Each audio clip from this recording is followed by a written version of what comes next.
This information session was presented live on Thursday, June 22, 2023. This version has been slightly retooled and includes the questions and answers from the live session. Prior to the live session, registrants participated in a brief survey. Most of these topics were at least touched on during the session. The Technical Assistance Workshop will cover more information and in more detail.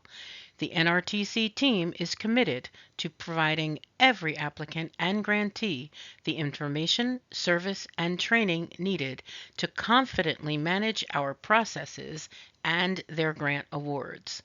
A little later in the session, you'll learn more about our efforts in that direction. There are currently 34 neighborhoods with approved NRTC neighborhood plans and a few in the wings awaiting an approval determination. The pie chart shows the geographical distribution of NRTC neighborhoods across the state. Our NRTC neighborhoods, the municipalities in which they are located, and the lead organizations working to revitalize them are listed here. In brief, project grants work this way. Eligible organizations apply for funding to complete projects that further the outcomes of the approved neighborhood plan. Project applications that meet threshold requirements and achieve a minimum review score will form the Qualified Projects Pool, or QPP. Businesses choose projects to fund from the QPP and apply for tax credits through a competitive process.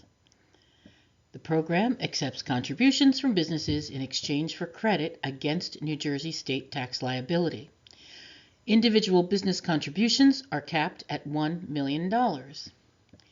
Contributed funds are designated to the projects businesses choose through the QPP process. After all the processing and approvals are done, businesses contributing funds to projects will receive a New Jersey state tax credit certificate, and grantees will receive grant awards. We have made several changes to the project grant application for state fiscal year 2024. The Technical Assistance Workshop will cover all of the changes in detail. Previous applicants should be aware that because of the many changes, we strongly advise against using the Copy Forward feature in Sage. One part of the application that has significantly changed is the project description. For previous applications, a narrative project description was entered directly into Sage. The description served two purposes. First, the application reviewers ferreted out the connection of the proposed project to the outcomes of the approved neighborhood plan. Then, NRTC staff edited the narrative, removing direct references to the neighborhood plan strategies and outcomes, and added the photos applicants uploaded to Sage. For 2024, applicants will compose a narrative project description, but not directly in Sage. Instead, applicants will use the project description template, which is a Word document downloaded from the attachments page in Sage and uploaded there after completion. A maximum of 3 pages in length, the description should include photos, renderings, or other images relevant to the project. This document will be used to present the project to potential contributors through the QPP. When creating this document, keep in mind the target audience is not NRTC staff, it is potential contributors. The second part of the project description is where applicants will show the proposed project's alignment with the outcomes of the neighborhood plan. This information will be entered on a new form, the NRTC Project Information Workbook, which, like the project description template, will be downloaded from the attachments page in Sage, then uploaded there after completion. The NRTC Project Information Workbook is comprised of 8 spreadsheets that correspond with specific SAGE application pages. Project description information will be entered here, as will much of the information previously entered directly into SAGE. We will give more detail about the individual spreadsheets in the Technical Assistance Workshop. It will be important to follow the directions found on each spreadsheet, as well as those found in the overview and guidelines and on the application pages in SAGE. Yes, applicants will use the workbook to enter much of the information previously entered in SAGE, but will also need to go to each application page in SAGE and follow the instructions found there. Like the project description, other sections of the application are multi-part as well. To help applicants ensure all the individual spreadsheets have been completed, there will be a checkbox on each SAGE application page that corresponds to a spreadsheet. SAGE will prevent the submission of applications with unchecked boxes. Successful applicants' completed project description templates will be posted to the NRTC website, forming the Qualified Projects pool. In previous years, the project descriptions were posted in one single document that was scrolled through. This year, potential contributors will be able to click directly on each applicant's description. Through a separate application process, businesses choose projects to fund from the QPP and apply for New Jersey state tax credit of up to $1 million. Businesses are encouraged to choose and prioritize multiple projects. Funds contributed by businesses are designated to projects. This is what keeps NRTC interesting. We process the business applications in the order they are received. This is important information because once the tax credits the program is allotted are spoken for, the QPP is closed.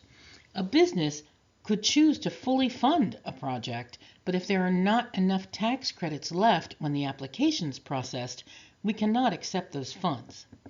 Some projects may be fully funded through the QPP. Some projects may be partially funded through the QPP. It is possible for a successful application to receive no funding through the QPP. One of our registration survey respondents asked us how to be most competitive in applying for funding. These tips are our best advice. Reach out to potential contributors. Email us. We can help with information that explains the program. Carefully follow all instructions in the overview and guidelines, in SAGE, and on each spreadsheet and form. Ensure all application information is provided exactly how and precisely where instructed. Gear the project description narrative to the target audience, who are potential contributors, not NRTC staff. Encourage the businesses who may support your project to apply early. Remember, applications from businesses are processed in the order they're received. We have moved to standardized forms and procedures for all required grant reporting. Standardization is the key to efficiency and faster approval times. All grant reporting requirements will be covered in detail in our Technical Assistance Workshop, but today we will go into just a bit more detail about Financial Status Reports, or FSRs. Located on our NRTC website is a section for NRTC standardized reporting templates. In this section, you will find our new FSR expense summary. Many of you are now familiar with this form, but all of you should be using it going forward.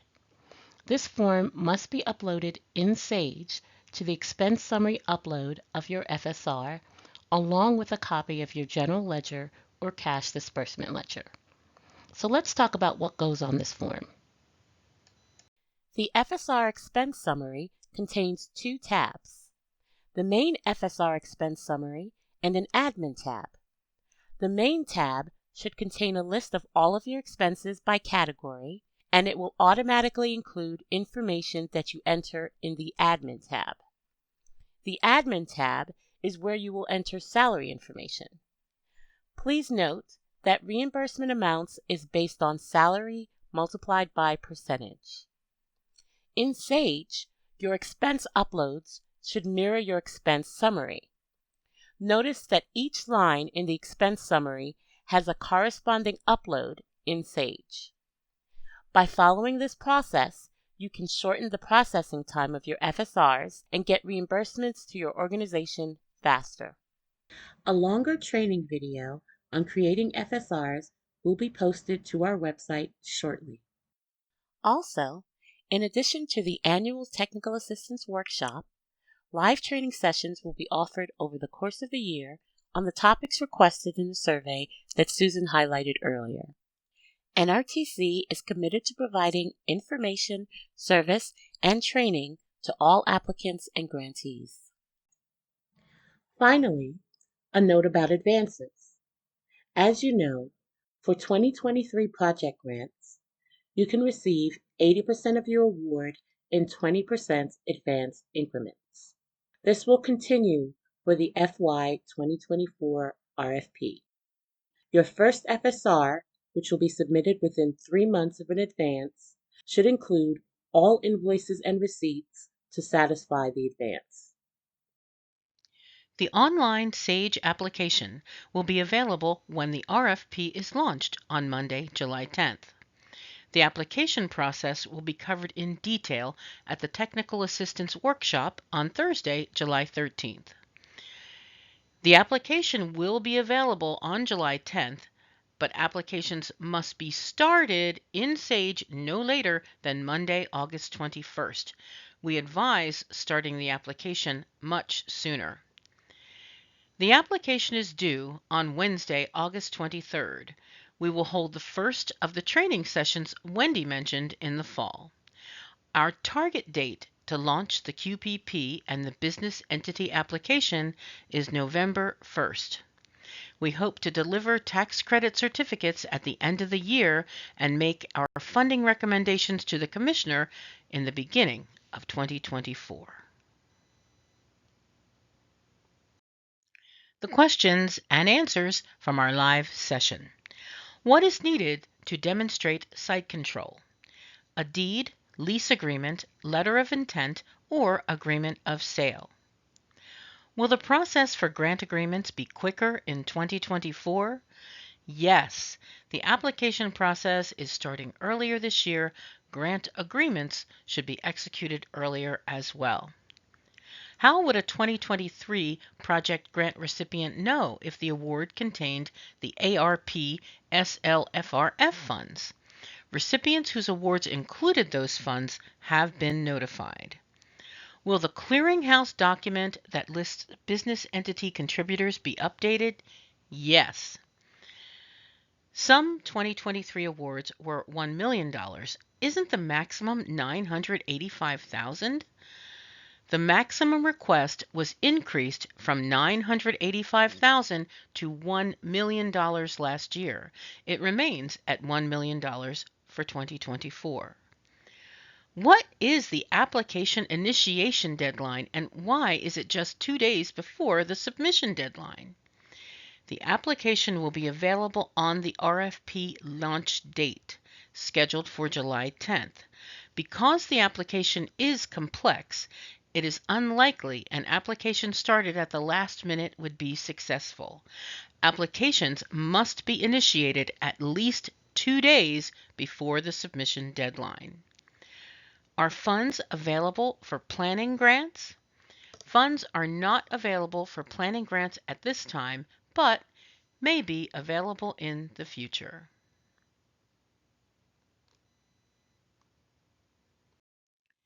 If you have any questions or comments about the information in this presentation or anything at all about NRTC, contact us at nrtc@dca.nj.gov.